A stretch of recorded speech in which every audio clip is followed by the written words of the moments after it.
আসসালামু আলাইকুম সবাইকে। কেমন আছেন সবাই? আলহামদুলিল্লাহ আমরা ভালো আছি। এক মগ চা নিয়ে খেতে খেতে একটু বারান্দার মধ্যে দাঁড়িয়েছিলাম আর বাইরের পরিবেশটা দেখছিলাম। এত সুন্দর লাগছিল, খুবই ভালো লাগছিল। কয়েকদিন ধরে পরিবেশটা কিন্তু খুবই সুন্দর, মানে একদমই রোদ নেই, মেঘলা মেঘলা, মাঝে মাঝে আবার বৃষ্টিও হচ্ছে। আল্লাহ চাইলে কি না পারে। এত দিনের এত গরম, সবাই এত কষ্ট করেছে, কিন্তু দেখেন কয়েক ঘন্টার বৃষ্টিতে কিন্তু পুরো দুনিয়াটা একদম ঠান্ডা হয়ে গেছে। চা খাওয়া শেষ করে চলে এলাম রান্নাঘরে। দাঁড়িয়ে থাকলে তো আর চলবে না, রান্না তো করতে হবে। আর কিছুদিন ধরে, মানে যেদিন থেকে বৃষ্টি শুরু হয়েছে, বাইরের আবহাওয়াটা সুন্দর, রান্নাঘরে এলে একদমই কষ্ট হচ্ছে না, খুব সুন্দর করে কিন্তু রান্নাটা হয়ে যাচ্ছে ঠান্ডা ঠান্ডায়। তো এখানে হচ্ছে আমি মাছ ভাজি করে নিয়েছি, আর অনেকদিন ধরে আমার বেগুন ভাজা খেতে ইচ্ছে করছিল, কিন্তু বেগুন ভাজার যে গোল বেগুনটা আছে ওইটা আমাদের এখানে পাওয়া যাচ্ছে না। তো ভাবলাম আজকে যেটা আছে ওইটাই আমি ভাজি করে খাবো, কিন্তু একদমই ভালো লাগেনি খেতে। এই লম্বা বেগুনটা আমার কাছে ভাজা একদমই ভালো লাগে না, খেতে ইচ্ছে করছিল তাই একটা ভাজা করে নিয়েছিলাম। আর বেগুনের সাথেই হচ্ছে মাছটাকেও ভাজা করে নিয়েছি, সুরমা মাছ। তো সুরমা মাছটাকে আমি আজকে আলু বেগুন টমেটো দিয়ে রান্না করব, একদম ইলিশ মাছের মতো করে রান্না করব।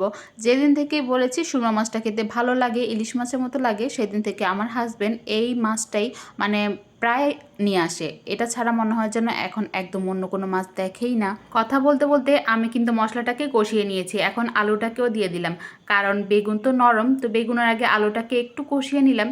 আর কি মশলা দিলাম এটা তো আপনারা জানেনই, আপনারা তো রান্নাবান্না ভালোই জানেন, মানে এটা তো আর বলার কিছুই নেই, কারণ সবাই রান্নাবান্না জানে। আর যেহেতু এটা আমার ডেইলি ব্লগ, তো ডেইলি ব্লগে মেয়েরা আর কী বা করবে, ঘরের কাজকর্ম ছাড়া, মানে এগুলাই তো আমাদের কাজকর্ম। মেন কাজটা কিন্তু রান্নাবান্না করা, আরও তো কাজ আছে, ওইগুলো তো করি। তো একটু রান্নাবান্নাটা আপনাদের সাথে শেয়ার করি, তাই আর প্রপারলি তেমন একটা দেখানো হয় না। তো এখানে দিয়ে দিলাম কিছু ফ্রোজেন টমেটো। ফ্রিজে ফ্রোজেন টমেটো ছিল, যখন সস্তায় পেয়েছিলাম তখন বস্তা ভরে ফ্রোজেন করেছিলাম, এখন সেগুলাই কাজে লাগছে। কিন্তু আমরা দুইজনই তরকারি টমেটোটা খুবই পছন্দ করি, আমার থেকে কিন্তু আমার হাজব্যান্ড বেশি পছন্দ করে। তরকারিতে বেশি করে টমেটো দিলে ও একদম খুশি হয়ে যায়।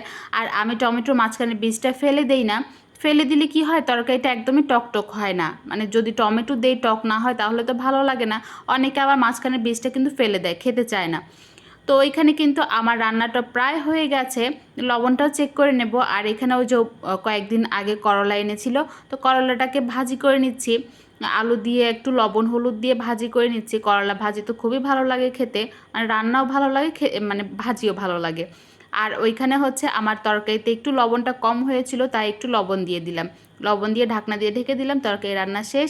এখানে কিন্তু ভাজিটা করে নিলে আজকের মতো আমার রান্না বান্না কিন্তু শেষ। তো প্রতিদিনই তো দুপুরে খাওয়া দাওয়ার পরে একটু শুয়ে থাকি, আজকে উঠে মানে এখন কিন্তু আসরের আজানের একটু পরে, এখনও মাগরিব আজান দিবার অনেক সময় বাকি।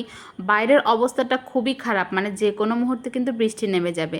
তো বাইরের এই আবহাওয়া দেখে রাইয়ানা বাবা তো আবদার করে বসলো যে রাত্রে সে খিচুড়ি খাবে, মানে আবহাওয়া একটু ঠান্ডা থাকলেই তার খিচুড়ি খেতে হবে। শুধু তার না, আমিও পছন্দ করি, তাই আলসেমি বাদ দিয়ে রান্না করে নিই তাড়াতাড়ি করে।